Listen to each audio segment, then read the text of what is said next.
California చరిత్రలో అత్యంత ప్రమాదకరమైన కార్చిచ్చుతో ఇక్కడి ప్రకృతి అందాలన్నీ హరించుకుపోయాయి.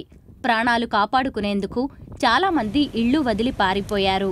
కుటుంబ సభ్యులు చెల్లాచెదురయ్యారు.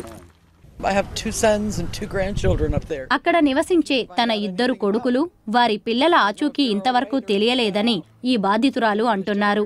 వారి పరిస్థితి ఏమిటో అర్థం కావడం లేదంటున్న ఈమె చీకోలోని ఓ శిబిరంలో తలదాచుకున్నారు. దాదాపు 2,50,000 మంది ఇళ్లలోంచి పారిపోయారు.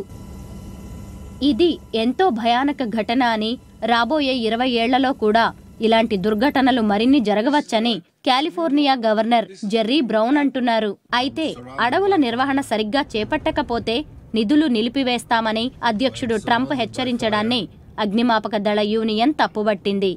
దీన్ని మహా విపత్తుగా ప్రకటించాలని అధ్యక్షుడు ట్రంప్ను కాలిఫోర్నియా గవర్నర్ కోరుతున్నారు.